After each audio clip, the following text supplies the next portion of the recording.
L'école des petits héros.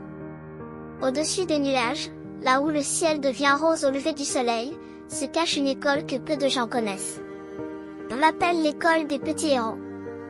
Elle flotte sur une île de coton blanc, entourée d'arc-en-ciel et de brises parfumées. Les oiseaux du vent y livrent le courrier, et les cloches sonnent non pas avec du métal, mais avec de la lumière. C'est ici que viennent les enfants au cœur pur, choisis pour apprendre à maîtriser leurs pouvoirs émotionnels, le courage, la gentillesse, la patience, la joie, et même la sagesse. Un matin, une petite fille nommée Lila se réveilla dans son lit, bercée par le chant des nuages. Elle avait été invitée à rejoindre l'école des petits héros. Lila n'avait pas de cape, pas d'épée magique, ni même de baguette. Son pouvoir, disait-on, dormait encore en elle. Quand elle arriva, le grand portail de cristal s'ouvrit tout seul. Un garçon aux cheveux couleur du soleil l'accueillit. « Bonjour. Je m'appelle Tao. Mon pouvoir, c'est le courage. Et toi ?»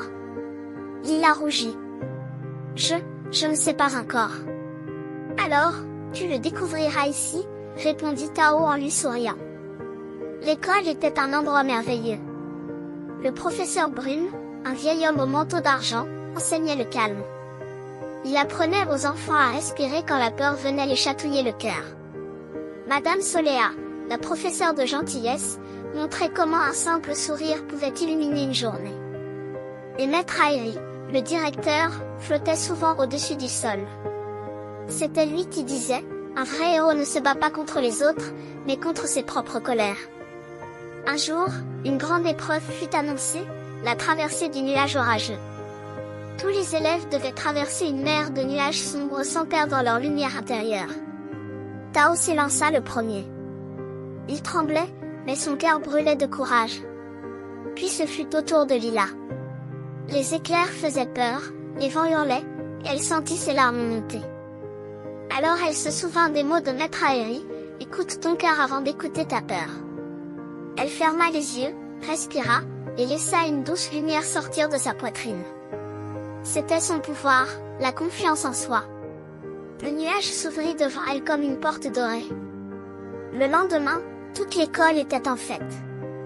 Les enfants dansaient sur des arcs-en-ciel mouvants, les lanternes brillaient de 1000 couleurs, rouge pour le courage, bleu pour la patience, vert pour la bienveillance, et doré pour la joie.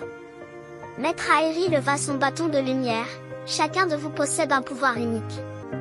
Ensemble, vous formez la plus belle des forces, l'amitié. » Lila regarda ses amis Tao, Lina, et les autres et sentit son cœur briller comme une étoile.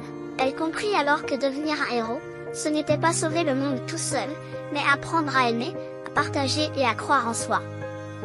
Depuis ce jour, chaque fois qu'un enfant sur Terre découvre le courage d'affronter sa peur, la gentillesse d'aider un ami, ou la patience d'attendre que le soleil revienne après la pluie, un petit morceau de lumière monte dans le ciel, jusqu'à l'école des petits héros, où un nouveau nuage se forme pour accueillir un élève de plus.